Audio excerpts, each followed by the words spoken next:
Good morning, welcome to big TV. ఈరోజు ఆంధ్రప్రదేశ్లోని ముఖ్యమైన వార్తల వివరాలు, రెండు రాష్ట్రాల్లోని ముఖ్యమైన వార్తల వివరాలు ఏంటో చూద్దాం. ఇటు తెలంగాణలో నిన్న 3 సభలతో అటు రాజకీయ పార్టీలని హోరెత్తించే అధికార కాంగ్రెస్ పార్టీతో పాటు బీజేపీ అగ్రనేత అమిత్ షా, అట్లనే కేసీఆర్ కరీంనగర్లో శంకారావం, అలానే ఏపీలో కూడా వరుస సభలతో హోరెత్తిస్తూ ఉన్నారు. ఇప్పటికే అటు రేపు ఉమ్మడిగా మొదటిసారిగా ప్రధాని నరేంద్ర మోడీ ఆంధ్రప్రదేశ్ పర్యటనకు రానున్నారు. అక్కడ పొత్తు కుదిరిన తర్వాత మొదటిసారి ఆంధ్రప్రదేశ్ పర్యటనకు రానున్నారు. రేపు బీజేపీ, జనసేన, టీడీపీ ఉమ్మడిగా సభ నిర్వహణకు ఏర్పాట్లు చేస్తున్నారు. ఇక ఆంధ్రప్రదేశ్లో ఈరోజు ముఖ్యమైన వార్తలను ప్రధాన వార్తాపత్రికలు ఏమిచ్చాయో ఒకసారి చూద్దాం. ఈనాడు కనుక చూసినట్లయితే కాపులకు జగన్ దగా అనే వార్తనిచ్చారు. కాపు కార్పొరేషన్ ఏర్పాటు చేస్తామంటూ గతంలో హామీ ఇచ్చారు. కానీ కాపు కార్పొరేషన్ని వైసీపీ సర్కార్ నిర్లక్ష్యం చేసిందనే వార్తనిచ్చారు. ఎక్కడికక్కడ కాపు సామాజిక వర్గానికి సంబంధించి భవన నిర్మాణాలకు చేస్తామంటూ ప్రకటించారు. కానీ భవనాల నిర్మాణాలు ఎక్కడికక్కడ ఆగిపోయినాయి. వారి విదేశీ విద్యా పథకం పైన కూడా కుతంత్రాలు జరుగుతున్నాయి. కాపు సామాజిక వర్గం సంబంధించిన వారి ఓట్లు కావాలి, వాళ్ళంతా తన పక్షాన నిలవాలి, ఆయనకు జేజేలు కొట్టాలి. కానీ అభివృద్ధి మాత్రం వద్దు. కాపుల విషయంలో జగన్ తీరు ద్వంద్వ వైఖరిగా అవలంబిస్తున్నారు. వాళ్ళ ఓట్ల కోసమే వాళ్ళను దగ్గర తీసుకుంటున్నట్టుగా నటిస్తున్నారు. కానీ ఆ సామాజిక వర్గ అభివృద్ధికి ఏమాత్రం జగన్మోహన్ రెడ్డి పని చేయడం లేదంటూ ఒక వార్తనిచ్చారు. నిన్న అటు కాపు సామాజిక వర్గానికి సంబంధించి కాపు ఉద్యమ నేతగా పేరున్న ముద్రగడ పద్మనాభం తాను బేషరతుగా వైసీపీలో చేరుతున్నానంటూ ప్రకటించారు. కానీ ఈనాడులో కాపు సామాజిక వర్గానికి జగన్మోహన్ రెడ్డి ఏమీ చేయలేదు, కాపులకు జగన్మోహన్ రెడ్డి దగా చేస్తున్నాడు అంటూ వార్తనిచ్చారు. గత ప్రభుత్వ హయాంలో 1441 కోట్ల మేర రాయితీ రుణాలు ఇచ్చారు. కానీ ఇప్పుడు జగన్మోహన్ రెడ్డి ప్రభుత్వం వచ్చిన తర్వాత ఎక్కడ కూడా అంత స్థాయిలో రుణాలు ఇవ్వలేదు అంటూ వార్తనిచ్చింది. కేవలం ఆ సామాజిక వర్గం ఓట్ల కోసమే జగన్మోహన్ రెడ్డి వాళ్ళని దగ్గర తీసుకుంటున్నట్లుగా నటిస్తూ ఉన్నాడు అనే వార్తను ప్రధానమైన వార్తగా ఈనాడు ప్రచురించింది. ఇక రాష్ట్రాన్ని గెలిపించేందుకే పొత్తు పెట్టుకున్నామంటూ అటు చంద్రబాబు నాయుడు చేసిన వ్యాఖ్యలను ఆయన ముఖ్యమైన వార్తగా ఇచ్చారు. అసలు రాష్ట్రంలో బీజేపీ, జనసేనతో పొత్తు పెట్టుకోవాల్సిన అవసరం ఏమొచ్చింది, ప్రస్తుతం ఆంధ్రప్రదేశ్లో ఏం జరుగుతుంది, తాను ఇతర పార్టీలతో పొత్తుకు ఎందుకు వెళ్లాల్సి వచ్చింది, కేవలం పార్టీని గెలిపించేందుకు కాదు రాష్ట్రాన్ని గెలిపించేందుకే తాను పొత్తు పెట్టుకున్నాను. ఈ కూటమి విజయం చారిత్రాత్మక అవసరం. ఇప్పుడు వ్యవస్థల్ని గాడిన పెట్టాలంటే కేంద్ర సహకారం కావాలి. అందుకే బీజేపీతో కలిసి నడవడానికి నిర్ణయించుకున్నాం. జగన్ విధ్వంసం నుంచి ప్రజల్ని కాపాడాలి, విభేదాలన్నీ కూడా పక్కన పెట్టి మీరు కలిసికట్టుగా పనిచేయనట్టు కార్యకర్తలకు చంద్రబాబు నాయుడు దిశానిర్దేశం చేశారనే వార్తనిచ్చారు. ఇప్పుడు పొత్తు అటు బీజేపీ, జనసేనతో పొత్తు కారణంగా అనేక ప్రాంతాలలో, అనేక నియోజకవర్గాలలో అటు టీడీపీ నేతలు అక్కడి నుంచి పోటీ చేయాలనుకున్న ఆశావాహులందరూ కూడా పోటీ చేయలేని పరిస్థితి. దాంతో అక్కడ కొంతవరకు ఆయా నియోజకవర్గాల్లో కొంత గందరగోళ పరిస్థితి ఉంది. టీడీపీ శ్రేణులు ఎక్కడా కూడా అటు జనసేనకు లేకుంటే బీజేపీకి తాము పని చేయమంటూ ఎదురు తిరుగుతున్నారు. దాంతో ఇప్పుడు గెలవడం అనేది చారిత్రాత్మక అవసరం. రాజకీయాలను పక్కన పెట్టి రాష్ట్రం కోసం అందరం కూడా కలిసికట్టుగా పనిచేయాలి. ఇక్కడ వ్యవస్థలన్నీ కూడా నిర్వీర్యమైపోయినాయి. జగన్మోహన్ రెడ్డి వ్యవస్థలన్నింటినీ కూడా ధ్వంసం చేసేశాడు. వ్యవస్థలన్నింటినీ తిరిగి గాడిలో పెట్టాలంటే కేంద్ర ప్రభుత్వ సహకారం అవసరం. కాబట్టే తాను వారితో పొత్తు పెట్టుకున్నాను. ఈసారి 3 పార్టీలు కలిసి ఈ కూటమిగా పోటీ చేస్తున్నాయి కాబట్టి దీన్ని గెలిపించాల్సిన బాధ్యత కార్యకర్తలదే. కాసేపు విభేదాలన్నీ పక్కన పెట్టి మనం గనక అధికారంలోకి వచ్చినట్లయితే అన్నీ చక్కదిద్దుకుంటాయి అంటూ అటు కార్యకర్తలకి, ముఖ్యమైన నేతలకందరికీ కూడా చంద్రబాబు నాయుడు దిశానిర్దేశం చేశారు. దానికి సంబంధించిన వార్తను ముఖ్యమైన వార్తగా ఇచ్చారు. ఇక జనసేన అధినేత పవన్ కళ్యాణ్ కూడా నిన్న ఆయన మాట్లాడారు అమరావతిలో. దానికి సంబంధించి ముఖ్యమైన వార్తను కూడా ఇచ్చారు. ప్రస్తుతం ఆంధ్రప్రదేశ్లో రౌడీల రాజ్యం నడుస్తుంది. వైసీపీ గూండాలు చెలరేగిపోతున్నారు. ఎక్కడికక్కడ వ్యవస్థల్ని గుప్పెట్లో పెట్టుకొని ప్రజలను పీడించుకు తింటున్నారు. ఆ రౌడీల చేతుల్లోంచి ఆ రాష్ట్రాన్ని కాపాడుకోవాలంటూ ఆయన కార్యకర్తలకు పిలుపునిచ్చారు. నిన్న మాజీ ఎమ్మెల్యే రామాంజనేయులు జనసేన పార్టీలో చేరారు. ఆ సందర్భంగా ఆయన కార్యకర్తలను ఉద్దేశించి మాట్లాడారు. ప్రస్తుతం రాష్ట్రంలో విధ్వంసకర పాలన నడుస్తుంది. అటువంటి విధ్వంసకర పాలనకు చరమగీతం పాడాలంటే అందరం కలిసికట్టుగా పోరాడాల్సిన అవసరం ఉందంటూ చెప్పారు. అసాధ్యమయ్యే పొత్తును సుసాధ్యం చేశానంటూ ఆయన బీజేపీ టీడీపీ కలయిక పైన ఆయన ప్రస్తావించారు. జగన్తో పాటు ఆయన జలగలను ఓడిద్దాం, మే 15 నాటికి వైసీపీ ముక్త ఆంధ్రప్రదేశ్ తథ్యం, భీమవరం వీధి రౌడీని సాగనంపుదాం. జనసేన అధ్యక్షుడు పవన్ కళ్యాణ్ నిన్న చేసిన వ్యాఖ్యలను ముఖ్యమైన వార్తగా ప్రచురించారు. జగన్తో పాటు ఆయన అనుచరులు అటు జలగల్లా పీడించుకు తింటున్నారు, ప్రజల్ని పీడించుకు తింటున్నారు. వీళ్ళందరినీ కూడా వెళ్ళగొట్టే సమయం ఆసన్నమైంది. అసలు టీడీపీ బీజేపీ పొత్తు సాధ్యమయ్యే పరిస్థితి లేదు, కానీ ఆ అసాధ్యం అనుకున్న దాన్ని తాను సుసాధ్యం చేశాను, ఆ రెండు పార్టీలు కలిసేలా చేశాను. ఇది నిజంగా కూడా ఇప్పుడు రాష్ట్రానికి ఎంతో అవసరం కాబట్టే తానంత రిస్క్ తీసుకున్నాను. ఖచ్చితంగా మే 15 ఎన్నికలు పూర్తయిన తర్వాత వైసీపీని రాష్ట్రంలో నుంచే తరిమి కొడతాం, రాబోయేది మన ప్రభుత్వమేనంటూ ఆయన నిన్న మా సభలో అక్కడ మాట్లాడు ఆ ప్రజలకు జనసేన కార్యకర్తలకు కొంత ఉత్సాహాన్ని నింపే ప్రయత్నం ఆయన చేశారు. మరోపక్క కేసుల వివరాలు రహస్యమేనా అంటూ హైకోర్టుకు సంబంధించిన వార్తను ఇచ్చారు. వాటి కోసం కూడా కేసులు టీడీపీ నేతలపైన ప్రతిపక్ష నేతలపైన కేసులు నమోదు చేశారు. వైసీపీ ప్రభుత్వం వచ్చిన తర్వాత రకరకాల కేసులు చేశారు. ఇప్పుడు ఎన్నికలు రాబోతున్నాయి. ఖచ్చితంగా నామినేషన్లు దాఖలు చేసేటప్పుడు ఆ ప్రతిపక్ష నేతలపైన ఎన్నికల్లో పోటీ చేయబోయే నేతలు ఎవరైనా సరే వాళ్ళపైన నమోదైన కేసుల వివరాలన్నింటినీ కూడా నామినేషన్ పత్రాలతో పాటు అఫిడవిట్లో పొందుపరచాల్సి ఉంటుంది. కానీ ఇప్పుడు ప్రతిపక్ష నేతలకు ఎవరికి కూడా కేసుల వివరాలు ఏవి కూడా ఇవ్వడం లేదు. డీజీపీకి లేఖ రాసిన ఇవ్వడం లేదు. దీనికి తిరిగి హైకోర్టును ఆశ్రయించాలా అంటూ అటు ప్రతిపక్ష నేతలందరూ కూడా ఆందోళన వ్యక్తం చేస్తున్నారు. జగన్ సర్కార్ పైన తీవ్ర ఆగ్రహం వ్యక్తం చేస్తున్నారు. అఫిడవిట్లో కనుక కేసుల వివరాలు లేకపోయినట్లయితే అఫిడవిట్లో తప్పుడు వివరాలు ఇచ్చారు అంటూ ఆ నామినేషన్లో దాఖలైన తర్వాత నామినేషన్లు వేసిన తర్వాత వాటిని స్క్రూటినీలో తీయించి వేసేందుకు వైసీపీ కుట్ర చేస్తుంది.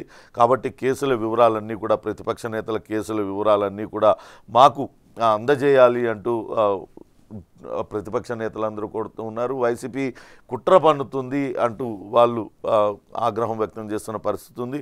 ఇక రాజస్థాన్ పోఖ్రాన్లో మంగళవారం భారత్ శక్తి విన్యాసాల్లో రాకెట్ల ప్రయోగం పైన ప్రత్యేకమైన వార్తను అటు ఈనాడు ప్రచురించింది. అటు డిఫెన్స్ మంత్రి రాజ్నాథ్ సింగ్, ప్రధానమంత్రి నరేంద్ర మోడీ రాకెట్ల విన్యాసాలన్నింటినీ కూడా భారత్ శక్తి రాకెట్ల విన్యాసాలను చూస్తూ ఉన్నారు. నిన్న స్వదేశీ శక్తిని చాటిన భారీ సైనిక విన్యాసాలు హాజరైన ప్రధాని మోడీ అంటూ ఇచ్చారు. మళ్ళీ ఆ పోఖ్రాన్లో గతంలో అణుపరీక్ష జరిగింది, కానీ ఇప్పుడు ఎటువంటి అణుపరీక్ష జరగలేదు. కానీ పోఖ్రాన్ అంతా కూడా దద్దరిల్లిపోయింది. అటు శత్రు క్షిపణులేవి ఇక్కడికి దాటి రాలేదు. కానీ ఇక్కడ నుంచే మన స్వదేశీ శక్తిని చాటడానికి సైనికులు విన్యాసాలు చేశారు. ఇటీవల తయారైన రకరకాల మిజైల్స్ను ప్రయోగించారు. అక్కడి నుంచి ప్రయోగాత్మకంగా వాటిని ప్రయోగించారు. దానికి సంబంధించిన వార్తనిచ్చారు. వాటిని చూడటానికి అటు మోడీ స్వయంగా రాజస్థాన్ పోఖ్రాన్కు హాజరయ్యారంటూ వార్తను ముఖ్యమైన వార్తగా ఇచ్చారు. ఇక వైసీపీలో కొట్లాట జరుగుతుంది అంటూ చిలకలూరుపేటలో అటు వైసీపీ నేతల మధ్య జరిగిన ఘర్షణను మరో ముఖ్యమైన వార్తగా ఇచ్చారు. నిన్న మొన్నటి వరకు అక్కడ విడుదల రజని ఆమె అక్కడ మంత్రిగా ఆ నియోజకవర్గం నుంచి ఎమ్మెల్యేగా గెలిచారు. ఇటీవల వైసీపీ చేసిన మార్పులు చేర్పుల్లో భాగంగా ఆమెను ఆ నియోజకవర్గం నుంచి మార్చారు. ప్రస్తుతం అక్కడ రాజేష్ నాయుడు అనే వ్యక్తిని అక్కడ నియమించారు, సమన్వయకర్తగా నియమించారు. అయితే విడుదల రజనీ పైన సంచలన ఆరోపణలు చేశారు. విడుదల రజనీ 6.5 కోట్లు ఎగ్గొట్టారంటూ చెప్పారు. రాజోలు టికెట్ పైన జగన్ రాజోలు నియోజకవర్గానికి సంబంధించి మరో వ్యక్తికి టికెట్ కేటాయించారు. ఇప్పటిదాకా అక్కడ రాపాక ఆయన ఎమ్మెల్యేగా ఉన్నారు. జనసేన నుంచి గెలిచిన రాపాక అక్కడి నుంచి ఎమ్మెల్యేగా ఉన్నారు. మొన్ననే ఆయనను అమలాపురం పార్లమెంట్ నియోజకవర్గ సమన్వయకర్తగా నియమించారు. అక్కడ రాజోలు టికెట్ పైన కూడా పునరాలోచించుకోవాలంటూ ఆయన జగన్మోహన్ రెడ్డికి సూచించారు. మొత్తం మీద వైసీపీలో ఇట్లా సీట్ల మార్పుతో ఆయా నియోజకవర్గాల్లో ఉన్న నేతల మధ్య సమన్వయం కుదురుతలేదు. ప్రస్తుతం కొత్తగా సమన్వయకర్తలుగా అక్కడ కొత్త ముఖాలను జగన్మోహన్ రెడ్డి రాబోయే ఎన్నికల్లో ముందుకు తీసుకెళ్లాలనుకున్నారు. కానీ అంతకుముందు ఉన్న నేతలు వాళ్ళ అనుచరగణంతో ప్రస్తుతం కొత్తగా వచ్చిన నేతలకు పొసగడం లేదు. దాంతో వైసీపీలో ప్రతి నియోజకవర్గంలో కూడా కొట్లాటలు జరుగుతున్నాయి అనే వార్తను ముఖ్యమైన వార్తగా ఈనాడు ప్రచురించింది. ఇక ఆంధ్రజ్యోతి విషయానికి వస్తే జనం డబ్బు జగన్ డప్పు అనేది ఇచ్చారు. జగన్మోహన్ రెడ్డి అటు ఆ ప్రజల సొమ్ముతో తనకు సొంత బాకా కొట్టుకుంటూ ఉన్నాడు, ఆయన ప్రచారం చేసుకుంటూ ఉన్నాడు అనే వార్తను ముఖ్యమైన వార్తగా ఇచ్చారు. ఏపీ డిజిటల్ కార్పొరేషన్ పేరుతో ఒక ప్రభుత్వ సంస్థను ఏర్పాటు చేసి దాని ద్వారా పేటీఎం బ్యాచ్కు జనం సొమ్మును పందారం చేస్తున్నారు. అక్కడ ఏపీ డిజిటల్ కార్పొరేషన్ పేరుతో అటు వైసీపీ ప్రచారం కొనసాగిస్తున్నారు. దానికి అంతటికీ కూడా ప్రభుత్వ ఖజానా నుంచే డబ్బులు వాడుతున్నారనే వార్తనిచ్చారు. ఒకే పథకానికి ఏడాదిలో 4 సార్లు బటన్ నొక్కిన ప్రతిసారి ప్రకటనల రూపంలో కోట్ల రూపాయల ప్రజాధనాన్ని సొంత పత్రికలకు కుమ్మరించారు. ఇదొక రకమైన స్కామ్. ఆయన సొంత పత్రికకు పెద్ద ఎత్తున ప్రకటనలు కుమ్మరిస్తున్నారు. కోట్ల రూపాయలు విలువ చేసే ప్రకటనలన్నీ కూడా ఇస్తున్నారు. ఇవన్నీ కూడా అటు ప్రజల సొమ్మేనంటూ ఆంధ్రజ్యోతి ప్రచురించింది. ఈ ఏడాది ఇప్పటికే 100 కోట్ల రూపాయల ప్రకటనలు ఇచ్చారు. మరో 40 కోట్లు కావాలంటూ డిజిటల్ కార్పొరేషన్ ఎండి అడుగుతూ ఉన్నారు. వెంటనే 20 కోట్లు సర్కార్ దానికి ఇచ్చింది. ప్రభుత్వ సంస్థగా డిజిటల్ కార్పొరేషన్, కానీ చేస్తున్న పని మాత్రం అటు విపక్షాలపైన రకరకాల దూషణలు చేయడంతో పాటు వైసీపీ పార్టీకి సంబంధించి ప్రభుత్వ పథకాలను, ప్రభుత్వం తీసుకుంటున్న సంక్షేమ పథకాలపైన ప్రకటనలు ఇస్తే వేరు, కానీ వైసీపీ పార్టీని భుజాన మీద మోస్తుంది డిజిటల్ కార్పొరేషన్ అంటూ చెప్తున్నారు. ఇక్కడి నుంచే వైసీపీ సోషల్ మీడియా ఉద్యోగులందరూ కూడా పనిచేస్తున్నారు. వాళ్ళందరికీ కూడా ప్రభుత్వ సొమ్మును దారాదత్తం చేస్తున్నారు. అందుకే జనం డబ్బు జగన్ డప్పు అనే శీర్షికతో వార్తను ఇచ్చారు. ఇక టీచర్లకు సంబంధించి నగదు బదిలీలు అంటూ ఇచ్చారు. ఒక్కో బదిలీకి 5 లక్షల రూపాయల ముడుపు తీసుకుంటున్నారు. ఎన్నికల ముందు కోట్లలో వ్యాపారం జరుగుతూ ఉంది. ఇదంతా కూడా ఆంధ్రప్రదేశ్లో ఉపాధ్యాయుల బదిలీలకు సంబంధించి పెద్ద ఎత్తున లంచాలు తీసుకుంటూ ఉన్నారు నేతలు. పెద్ద ఎత్తున నగదు చేతులు మారుతూ ఉంది. ఎన్నికల ముందు నేతలందరూ కూడా మళ్ళా అధికారంలోకి వస్తామా రామా అనే సంశయంతో వాళ్ళందరూ కూడా రకరకాల అక్రమాలకు తెరతీశారనే వార్తను ముఖ్యమైన వార్తగా ఇచ్చారు. ఒక్కో బదిలీకి 5 లక్షల రూపాయలు తీసుకుంటున్నారు. కీలక నేత అధికారుల హస్తం ఉంది. ఇందులో 1400 మందికి ఈ బదిలీలు చేశారు. ఇవాళ రేపో వాళ్ళకి ఉత్తర్వులు వస్తాయి, కానీ బదిలీలకు ఎటువంటి చర్యలు తీసుకోవాలి, బదిలీలకు ఎటువంటి మార్గదర్శకాలు ఉంటాయి, వాటినన్నింటినీ కూడా పట్టించుకోకుండా కేవలం ఒక్కొక్క వ్యక్తి దగ్గర 5 లక్షల రూపాయల నగదు తీసుకొని ఇష్టారాజ్యంగా బదిలీలు చేస్తున్నారు. ఒక కీలక నేత ఈ వ్యవహారంలో కీలకంగా వ్యవహరిస్తున్నాడు. కొంతమంది ఉన్నతాధికారులు కూడా ఆయనకు సహకరిస్తున్నారనే వార్తను ముఖ్యమైన వార్తగా ఇచ్చారు.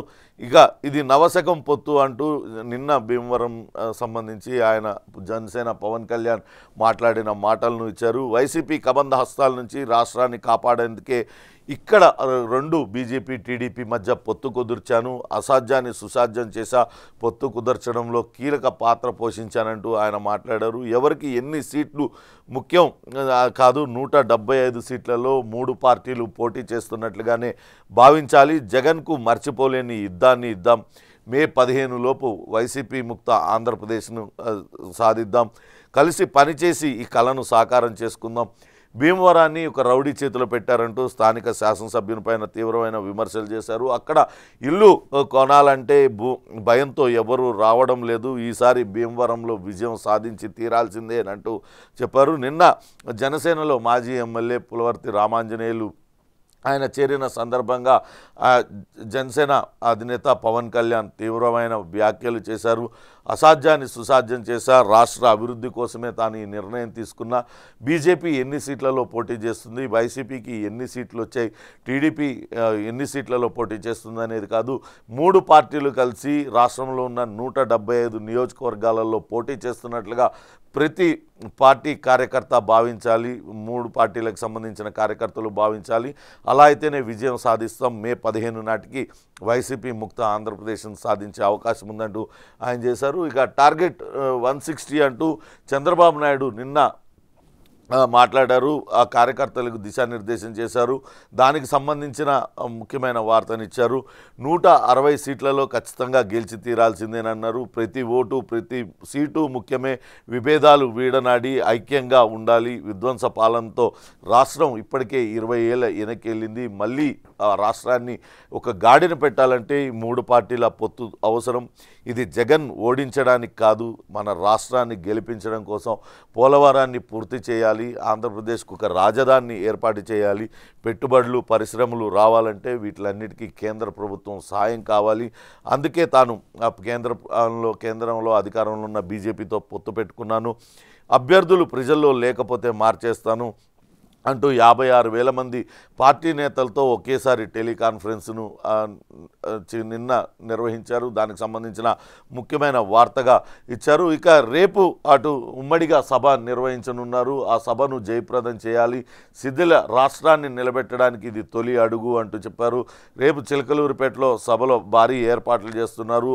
అన్ని పార్టీలు పొత్తు పెట్టుకున్న 3 పార్టీలు చాలా ప్రతిష్టాత్మకంగా ఈ సభను తీసుకున్నాయి. దాదాపుగా లక్షల్లో జనాల్ని అక్కడికి తరలించడానికి ఏర్పాటు చేస్తున్నారు. భారీ జన సమీకరణతో అది ఒక బల ప్రదర్శనలా చేయాలని చూస్తున్నారు. ఇప్పటికే సిద్ధం సభలకు కని విని ఎరగని రీతిలో జనం హాజరవుతున్నారంటూ వైసీపీ నేతలు చెప్తూ వస్తున్నారు. కానీ అంతా అక్కడంతా గ్రీన్ మ్యాట్తో గ్రాఫిక్స్ చేసి లేని జనాన్ని రాని జనాన్ని ఉన్నట్లుగా మీడియాలో చూపిస్తూ జగన్మోహన్ రెడ్డి ఆ అభూత కల్పనలకు పాల్పడుతున్నాడంటూ అటు వైసీపీ పైన టీడీపీ జనసేన విమర్శలు చేస్తుంది. ఈ నేపథ్యంలో అటు వైసీపీ సిద్ధం సభలకు ఏమాత్రం తీసిపోని స్థాయిలో జన సమీకరణ చేయాలి.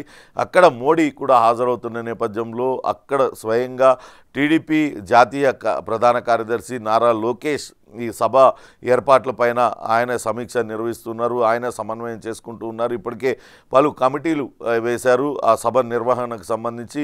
ఆ కమిటీలతో ఆ 3 పార్టీలకు సంబంధించిన నేతలతో కమిటీలు వేశారు. ఆ కమిటీలన్నింటినీ సమన్వయ సమావేశాన్ని లోకేష్ నిర్వహించుకున్నారు. సభాస్థలికి నేడు భూమి పూజ చేస్తున్నారనే వార్తను ఇచ్చారు. ఇక ఎన్నికల డిఎస్సి అనేది ఇచ్చారు. పోలింగ్ సమయంలో పరీక్షలు ఈ నెల 30 నుంచి ప్రారంభం అనే వార్తను కూడా ఇచ్చారు. వాస్తవానికి ఆంధ్రప్రదేశ్ రాష్ట్రంలో 6,100 పోస్టులతో డిఎస్సిని అటు జగన్ సర్కార్ ప్రకటించింది. దీనిపైన అటు టీడీపీ ఇతర పార్టీలన్నీ కూడా విమర్శలు చేస్తున్నాయి. ఎన్నికల వేళ నిరుద్యోగుల నుంచి ఓట్లు దండుకునేందుకే జగన్మోహన్ రెడ్డి దగా డిఎస్సి చేశారు. డిఎస్సి పేరుతో అటు నిరుద్యోగుల్ని మోసపూరితంగా మోసం చేస్తున్నారు. స్పెషల్ గ్రేడ్ టీచర్లను కూడా దీని పరిధిలోకి తీసుకొచ్చారు. అన్ని నిబంధనలకు తుంగలో తొక్కి ఇష్టారాజ్యంగా వ్యవహరిస్తున్నాడంటూ గతంలో ఆరోపణలు చేశారు. దానికి సంబంధించిన వార్తని ఇచ్చారు. ఇప్పుడు ఎన్నికల ముందు డిఎస్సి రావడం వల్ల పోలింగ్ సమయంలో పరీక్షలు వస్తాయి. ఈ నెల 30 నుంచి ప్రారంభం. ఉపాధ్యాయుల పోస్టుల భర్తీలో చిత్తశుద్ధి లేదు. సకాలంలో అంతరాయాలు లేకుండా పరీక్షలు నిర్వహించే ఉద్దేశం కనిపించదు. నోటిఫికేషన్ ఇచ్చాము, అది పూర్తయితే అవుతుంది, లేదంటే నిరుద్యోగుల కర్మ అన్నట్లుగా ఉంది జగన్ సర్కార్ తీరు అంటూ అటు ముఖ్యమైన వార్తగా ఇచ్చింది. ప్రచార హోరు మధ్యలో డిఎస్సి టీచర్ల భర్తీ అటు ప్రభుత్వానికే ఇష్టం లేదు. సాధ్యం కాని విధంగా షెడ్యూల్ను పెట్టింది, విడుదల చేసింది. పదే మార్పులతో విన్యాసాలు చేస్తుంది. అభ్యర్థులతో ఆడుకుంటున్న జగన్మోహన్ రెడ్డి అంటూ ఇచ్చారు. 30 నుంచి డిఎస్సి పరీక్షలు, 14 రోజులు 2 సెషన్లు, సవరణ షెడ్యూల్ను కూడా విడుదల చేసింది. ఇవన్నీ కూడా ఎన్నికలు జరుగుతున్న సమయంలో ఇటువంటి పరీక్షలు నిర్వహించడం వల్ల అటు నిరుద్యోగులు ఇబ్బంది పడతారు అనే వార్తను ముఖ్యమైన వార్తగా ఇచ్చింది. ఇక మరోసారి అటు విజిలెన్స్ అధికారులు టీడీపీ నేతల వ్యాపారాలు టార్గెట్గా దాడులు నిర్వహించారు. ఇప్పటికే ఆ పర్చూరు ఎమ్మెల్యే ఏలూరు సాంబశివరావు పైన గతంలో విజిలెన్స్ అధికారులు దాడులు చేసి ఆయన పైన కేసులు నమోదు చేశారు. దీనిపైన హైకోర్టుకు కూడా వెళ్ళారు. నిన్న అద్దంకి ఎమ్మెల్యే రవికుమార్కు సంబంధించిన బంధువుకు సంబంధించిన గ్రానైట్ ఫ్యాక్టరీలో అటు అధికారులు తనిఖీలు నిర్వహిస్తున్నారు. 100ల్లో గ్రానైట్ ఫ్యాక్టరీలు, 10ల్లో క్వారీలు. అయినా టీడీపీ మద్దతుదారులపైకే విజిలెన్స్ వస్తున్నాయి.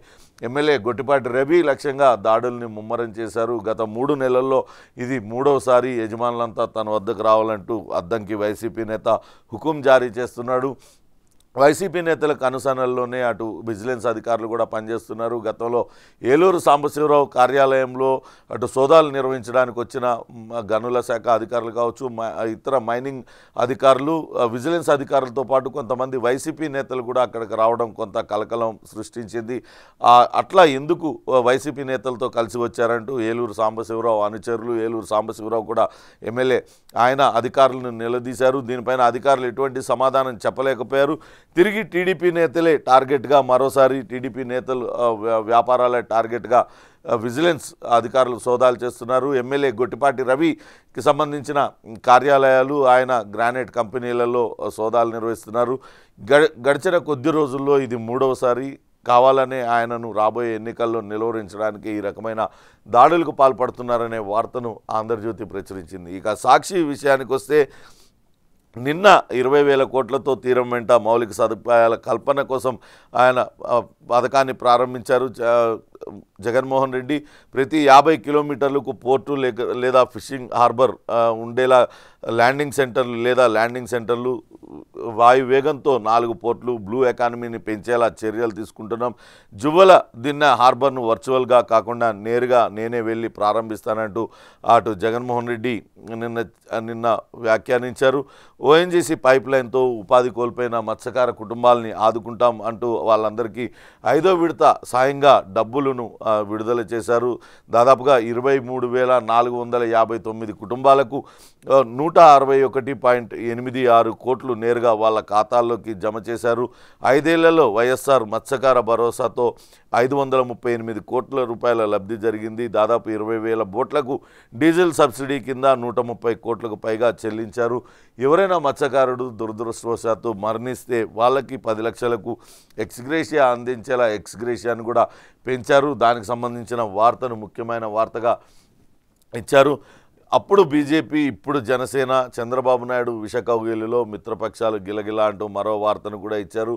గతంలో బీజేపీతో కలిసి చంద్రబాబు నాయుడు పోటీ చేశారు 2014లో.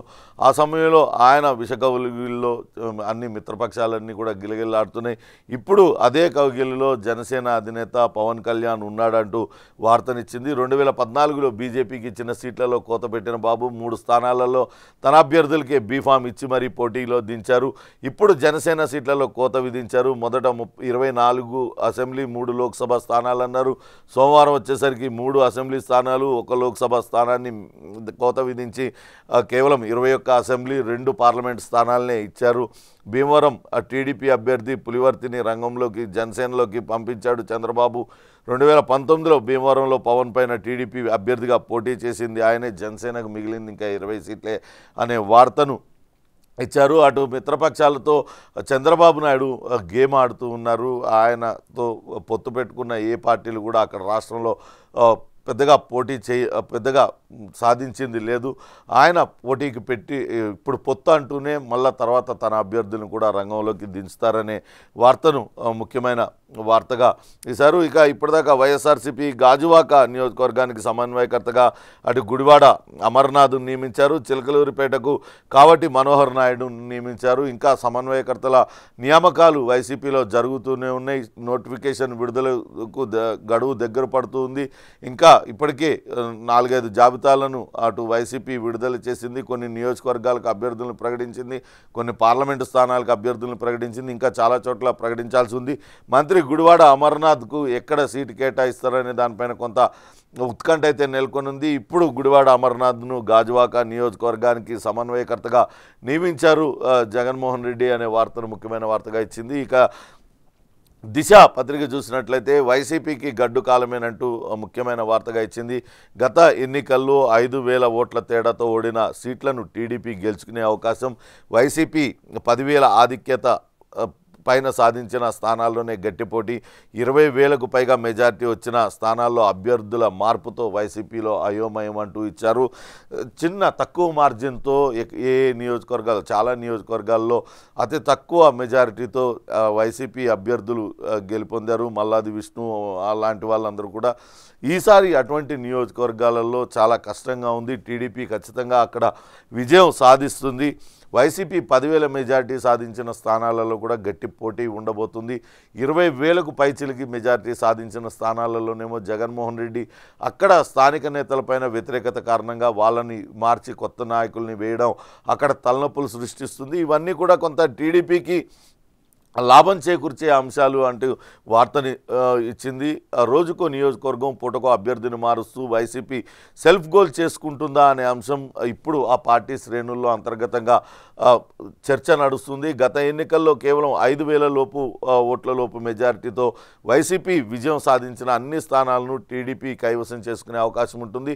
అలానే 5 నుంచి 10,000 లోపు ఆధిక్యత సాధించిన నియోజకవర్గాల్లో నువ్వా నేనా అన్నట్టుగా పోటీ ఉంటుంది అంటూ రాజకీయ విశ్లేషకులు అభిప్రాయపడుతూ ఉన్నారు. 10,000 నుంచి 20,000 మెజార్టీతో గెలుపొందిన స్థానాల్లో అసలు అభ్యర్థులనే మార్చడం వల్ల విజయం పైన నీలినీడలు ఏర్పడుతున్నాయి. ఇదంతా కూడా కొంత ఇబ్బందికర పరిస్థితి వైసీపీ ఎదుర్కొంటుంది అనే వార్తను ముఖ్యమైన వార్తగా ఇచ్చారు.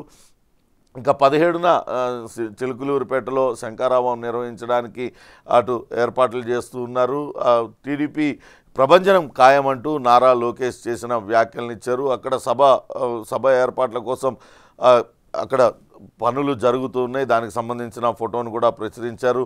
కండువాలు మార్చే బుద్ధి నాకు లేదు, పోటీ చేయనని చంద్రబాబుకే చెప్పానంటూ మాజీ సభాపతి ఉపసభాపతి మండలి బుద్ధప్రసాద్ చేసిన వ్యాఖ్యలను ఇటీవల మండలి బుద్ధప్రసాద్ అవినిగడ్డ నియోజకవర్గానికి చెందిన నేత. ఆయన టీడీపీని వీడి వైసీపీలో చేరతారంటూ పెద్ద ఎత్తున వార్తలు వచ్చాయి. వార్తల్ని ఖండిస్తూ ఆయన చెప్పారు, తాను పదే కండువాలు మార్చే బుద్ధి లేదు, నేను రాబోయే ఎన్నికల్లో పోటీ చేయబోవడం లేదంటూ ఇప్పటికే చంద్రబాబు నాయుడుకు చెప్పానంటూ ఆయన క్లారిటీ ఇచ్చారు. ఇక దర్శి నియోజకవర్గానికి డాక్టర్ లక్ష్మిని బరిలోకి దించుతుంది జనసేన. టికెట్ ఖాయం చేసింది. పుట్టినిల్లు రాజకీయ నేపథ్యం, మెట్టినిల్లు డాక్టర్ల కుటుంబం అంటూ ఇచ్చారు. అటు పల్నాడు జిల్లా నర్సరావుపేటలో డాక్టర్ కడియాల లక్ష్మి, ఆమె పెద్ద డాక్టర్గా పేరుంది. ఆమెను అక్కడ నియోజకవర్గం నుంచి దర్శి నియోజకవర్గం నుంచి జనసేన అభ్యర్థిగా బరిలోకి దించడానికి రంగం సిద్ధం చేస్తున్నారు. ఆమెకు అటు రాజకీయ నేపథ్యం, ఆమె కుటుంబానికి రాజకీయ నేపథ్యం ఉన్న కారణంతో పాటు అటు లక్ష్మి ఆ డాక్టర్గా ఆ ప్రాంతంలో సుపరిచితురాలు, ఇవన్నీ కూడా కలిసి వచ్చే అంశాలు. అందుకే ఆమెను దర్శి జనసేన అభ్యర్థిగా దించడానికి రంగంలోకి సిద్ధం చేస్తున్నారంటూ చెప్తున్నారు. ఇక మచిలీపట్నం ఎంపీ అభ్యర్థిగా జనసేనాని, కాకినాడ నుంచి సానా సతీష్, అవినిగడ్డ అసెంబ్లీ బరిలో బాలశౌరి అంటూ మరో వార్తనిచ్చారు. వాస్తవానికి బాలశౌరి వైసీపీ ఎంపీగా ఉన్నారు. ఇటీవలనే ఆయన వైసీపీకి రాజీనామా చేసి జనసేనలో చేరారు. మరోసారి మచిలీపట్నం ఎంపీ అభ్యర్థిగా ఆయనే పోటీ చేస్తారంటూ వార్తలు వచ్చాయి. కానీ దానికి భిన్నంగా మచిలీపట్నం నుంచి ఎంపీ అభ్యర్థిగా పవన్ కళ్యాణ్ పోటీ చేయబోతున్నారు. బాలశౌరి అటు నియోజకవర్గాన్ని మార్చి అవినిగడ్డ నియోజకవర్గం, ప్రస్తుతం మనం ఇందాకే చూసాం అటు మండలి బుద్ధప్రసాద్ నియోజకవర్గం, ఆ నియోజకవర్గం నుంచి ఆయనను అసెంబ్లీకి బరిలో దించాలని నిర్ణయించుకున్నారు అంటూ వార్తనిచ్చారు. కాకినాడ నుంచి సానా సతీష్ను అక్కడ రంగంలోకి దించాలనే వార్తను కూడా ముఖ్యమైన వార్తగా ఇచ్చారు. ఇక చిలకలూరుపేట అభ్యర్థిగా కావటి మనోహర్ నాయుడును నియమించింది వైసీపీ. అక్కడ టీడీపీకి బలమైన అభ్యర్థి ఉండడంతో అటు అక్కడ ఆయనను ఎదుర్కోవడానికి కావటి మనోహర్ నాయుడుని దించింది అనే వార్తనిచ్చింది. ఇక వంశీకృష్ణ యాదవ్, ఆయన వైజాగ్ మేయర్గా ఆయన పోటీ చేయాలనుకున్నారు. ఆయనకి ఎమ్మెల్సీ పదవిని వైసీపీ ఇచ్చింది. అయితే ఇటీవలనే ఆయన రాజీనామా చేసి ఆయన వైసీపీకి రాజీనామా చేశారు. దాంతో అటు జనసేన, విశాఖపట్నం జనసేనలో చేరారు. దాంతో ఆయనకు ఎమ్మెల్సీ పదవి కూడా పోయింది. ఎమ్మెల్యే టికెట్ కూడా ఇప్పుడు జనసేన నుంచి ఆయనకు వచ్చే అవకాశం లేదు. ఆయన రెంటికి చెడ్డ రేవడిగా ఆయన పరిస్థితి మారిందా అనే వార్తను కూడా దిశ పత్రిక ముఖ్యమైన వార్తగా ప్రచురించింది. మరో ముఖ్యమైన వార్త, ముచ్చటగా మూడో అభ్యర్థి గుంటూరు పార్లమెంటు స్థానానికి జహరా బేగం, ఆమెను ఆ అభ్యర్థిత్వాన్ని అటు వైసీపీ పరిశీలిస్తుంది అనే వార్తను కూడా ఇచ్చారు. ముచ్చటగా మూడో అభ్యర్థి ఇప్పటికే మొదటగా అటు ఉమారెడ్డి వెంకటేశ్వర్లు కుమారుడు వెంకటరమణన్ అనుకున్నారు. తర్వాత కిలారు వెంకట రోసయ్య శాసనసభ్యుడు ఆయన అనుకున్నారు. ఇప్పుడు మళ్ళా కొత్త మొహంని తెర మీదకి తీసుకొచ్చింది వైసీపీ అధిష్టానం అంటూ మరో వార్తనిచ్చారు. జహరా బేగంను అక్కడ నుంచి గుంటూరు పార్లమెంటు స్థానానికి నిలబెట్టాలని వైసీపీ అధిష్టానం భావిస్తుంది. ఇప్పటికే ఇప్పటికే ఇద్దరు అభ్యర్థుల్ని అక్కడ మార్చి చూశారు. మొదటగా ఉమ్మారెడ్డి వెంకటేశ్వర్లు వైసీపీ సీనియర్ నేత, మాజీ రాజ్యసభ సభ్యుడు, ఆయన కుమారుని అనుకున్నారు. ఆ తర్వాత పొన్నూరు ఎమ్మెల్యే కిలారి వెంకటరోసయ్యను అక్కడి నుంచి బరిలోకి దించాలనుకున్నారు. కానీ ఆ ఇద్దరిని కాదని ఇప్పుడు మరోసారి మూడో వ్యక్తిని అక్కడ తీసుకొచ్చారనే వార్తను దిశ పత్రిక ప్రచురించింది. ఇది ఈ ఆంధ్రప్రదేశ్ రాజకీయాలకు సంబంధించిన వార్త.